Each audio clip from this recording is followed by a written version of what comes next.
Do you accept that people renting these cabins, these sheds in people's gardens, will not have any protection, any renters' rights? Are you okay with that? If not, what are you going to do about it? Look, again, Deputy, I'm solution-driven in terms of housing. Okay, you're not. On Clare Street in Dublin, up to 22 people are crammed into one house, paying up to €890 for a bed. And Taoiseach, that's in a room with 3 or 4 other people, with the landlord raking in almost €20,000 a month. This is not a functional housing system. This is a return to tenement conditions which were rampant in the worst years of this state. It should not be tolerated, but your government seems to think differently. Because today, Taoiseach, you're calling it practical and pragmatic to charge market rents for cabins in back gardens. Let's be clear about what that means. Charging €2,000 to €3,000 a month for a shed in someone's garden with no tenancy rights, because they will be rented out using licensing agreements. The same loophole is already being used in Clare Street right now. These renters have no security of tenure, no statutory notice periods, no rent controls and no access to the RTB. Renters are being thrown to the wolves, and this government is telling them they should be happy about it. It is outrageous. Taoiseach, I know so many young people across the country are angry today, but more than that, they are exhausted.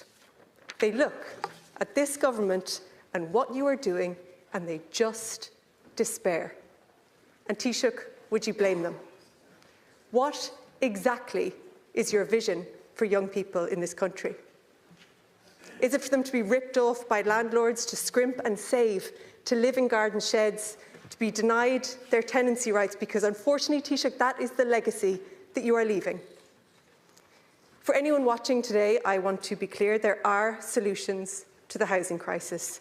Solutions like establishing a state construction company and modular homes factories to dramatically increase the supply of affordable homes, a new state savings scheme to raise billions to fund them, and a ban on no-fault evictions to protect renters instead of treating them like second-class citizens. These are all political choices the government could make, but refuses to. Taoiseach, how can you justify renters being charged extortionate rents to live in back gardens with no tenancy rights? Deputy, I think you look at the world through one prism when it comes to housing. We look at it another, and my vision for young people, housing is number one, and it means a relentless focus on supply. You have opposed all supply measures in this House for the last number of years, and you keep on criticising every single initiative that we've undertaken. If we don't get supply up, we will not moderate rents. All the West is just populist waffle if we don't really focus on what matters.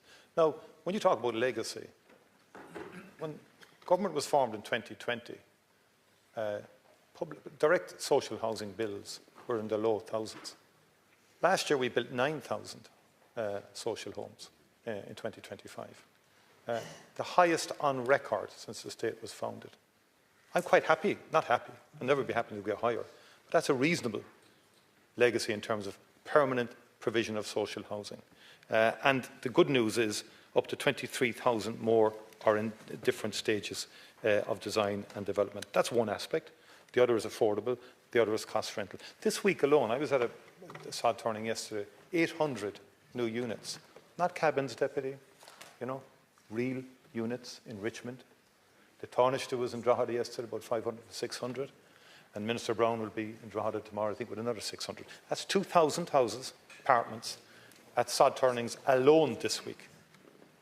We built 36,000 houses last year, delivered in 2025. That's the highest since records began, up 20% on 2024.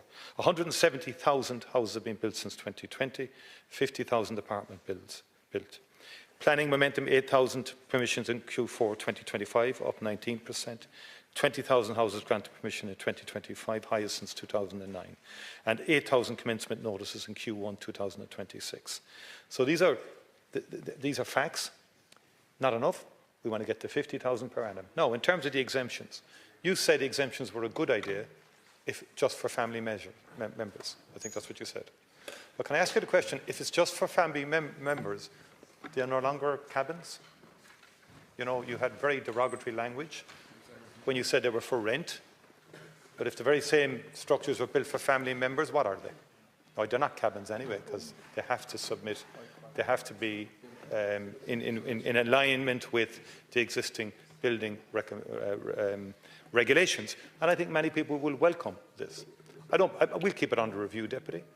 But we will look at every single way that we can ease pressure on people, ease pressure on the private rental market, and also give opportunities to people. We will follow up with guidelines in terms of rural housing.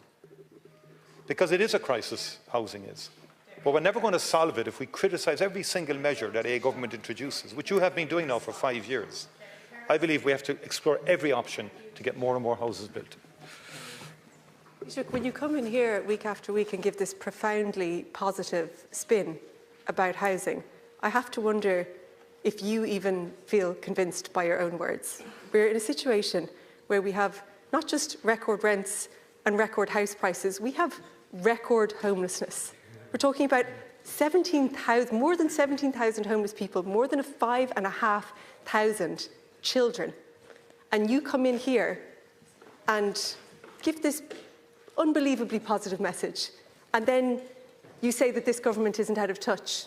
It's difficult to even respond to. But Taoiseach, ultimately, it's evasion and it's deflection and it's a way of avoiding the question. So I'm just going to ask you again.